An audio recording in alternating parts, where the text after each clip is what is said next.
20 books, 4 stores, and 2 movies that will never see the light of day, all centered around one girl, Emily. Hey guys, welcome back to the channel. Today's video is a little different. I'm going to still consider it a media analysis video, but honestly this might be a borderline thesis. I went hard on this. Today we are talking about the massive franchise that is Emily the Strange. There is so much to cover, so sit back, relax, and let's go back to where it all began, 1991.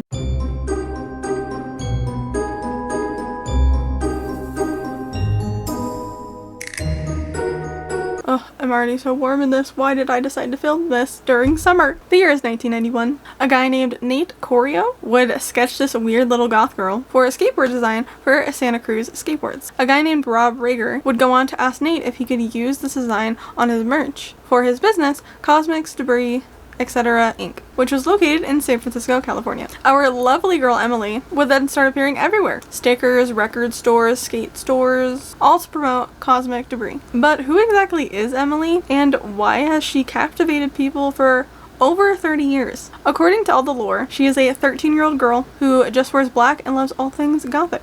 Same girl. She feels at home in the realm of Tim Burton. She likes spiders because spiders are black and live in dark corners. She feels at home in cemeteries. She doesn't read normal books, whatever that means. Does she read her own comics? Who can say? And she has 4 black cats. We have Mystery, Nietzsche, Miles, and Sabbath. Emily is also referred to as the anti-Hello Kitty. I guess when you've been around for over 30 years, you get to measure up to the likes of Hello Kitty. Now let's dive into this mega franchise, because there's a lot more than I expected. So let's start with the first big piece of media. Books. The first book that was released was in 2001, simply titled Emily the Strange. This book covers a day in the life of Emily. She has a website with over 35,000 monthly viewers. Okay girl, being a content creator before a content creator was cool. There are so many little hairs in my eyeballs. 35,000 views? That's a lot for 2001. This book would spawn another 3 books by Chronicle Books, which almost feels like Emily's diary in a way. We get to learn more about her and decipher some Morse code. The next 2 books, Emily's Good Nightmares and Emily the Strange Seeing is Deceiving, which came out in 2005 and 2006 respectively, delve into basically the same thing, a glimpse into Emily herself, equipped with even more puzzles and sections that feel like a pop-up book. You would think that would be it.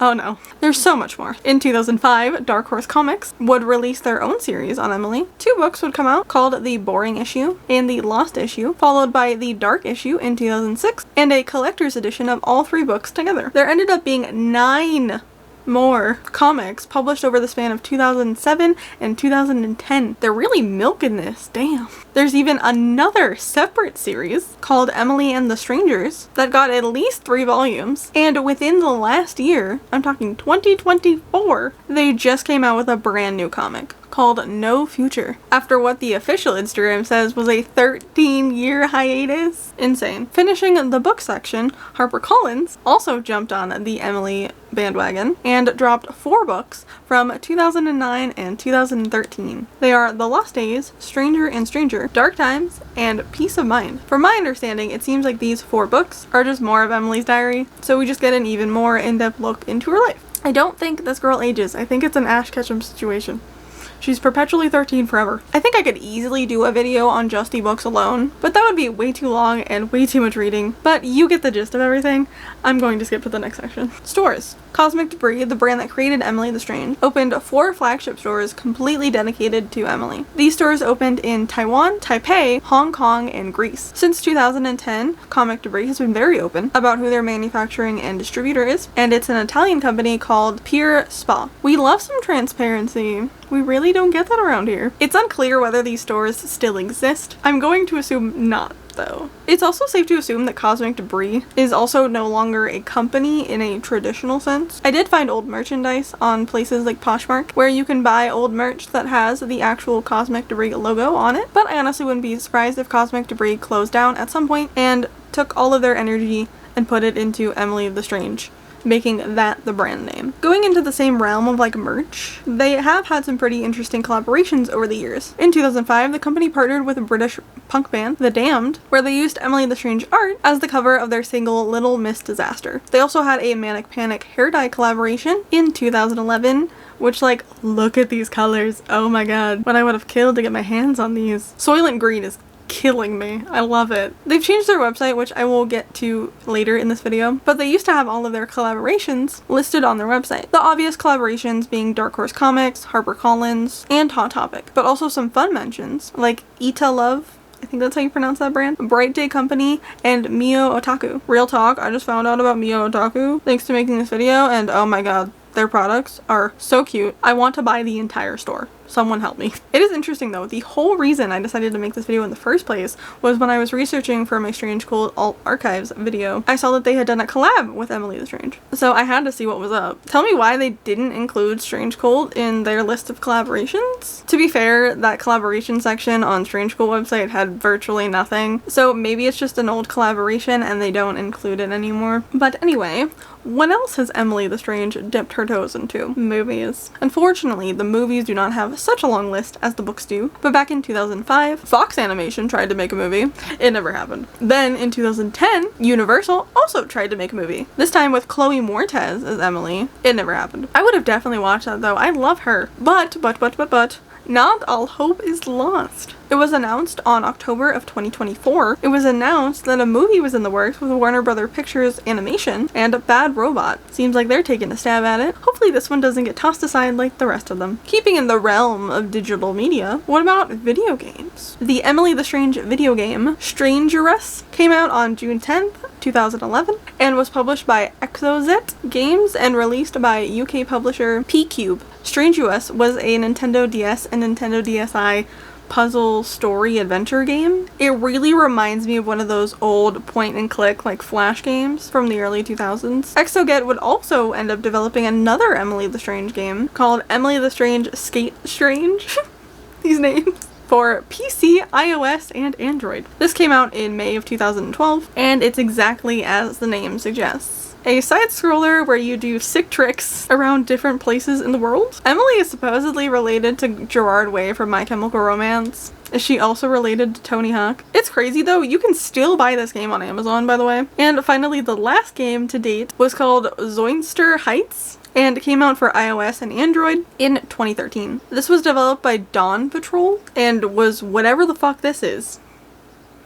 I don't know. The first thing that popped in my head was like Vampire Survivor. Well, it looks questionable and I doubt it's even playable anymore. It looks like this game was less Emily focused and more cat focused, according to their Facebook post about the game. Moving along. Emily the Strange would not be as popular as she is without a little controversy. Surprisingly, the only controversy I could find was about Emily's likeness, specifically this photo comparing Emily and a character named Rosamond. To give you a little backstory, this photo of Rosamond comes from a children's book called Nate the Great that came out in 1978, so well before our girl Emily was even an idea. I will say the comparison is uncanny. It's almost like a parody version. The creators of Rosamond, Marjorie Charmat and Mark Simont, allegedly contacted companies who had Emily the Strange contacts, urging them not to work with Emily creators, Cosmic Debris. Cosmic Debris would go on and sue them for essentially not talking to them first and going straight to their wholesalers. The Rosamond creators would countersue, saying that the likeness was just too similar. They would both come to the conclusion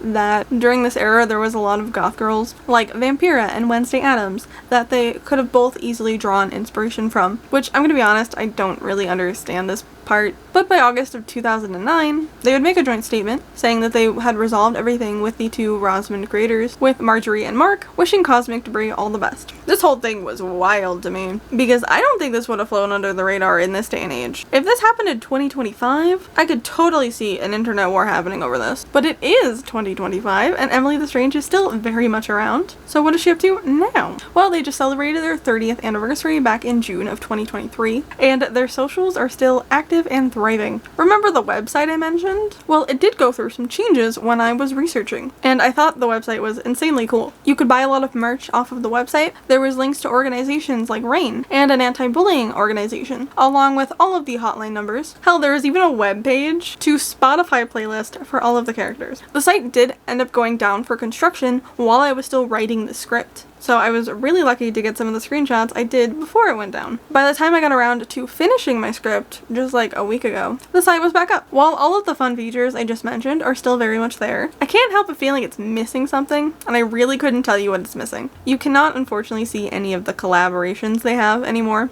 like you could before, but they do have a link tree to some of their major collaborations. I do like that the website has its own shop though. I think that's very unique, especially for a mega brand like Emily the Strange. It makes me feel like I'm getting exclusive stuff that I couldn't find anywhere else. And that is all in the expansive world of Emily the Strange. That was a lot.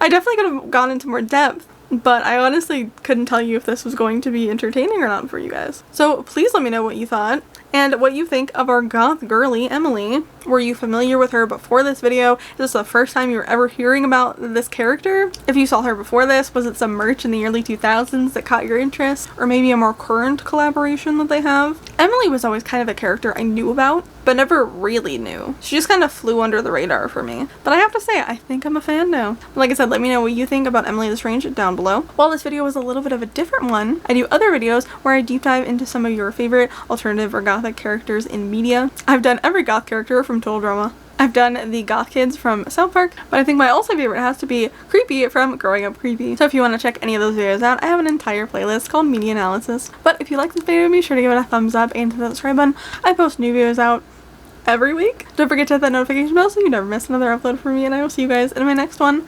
Bye!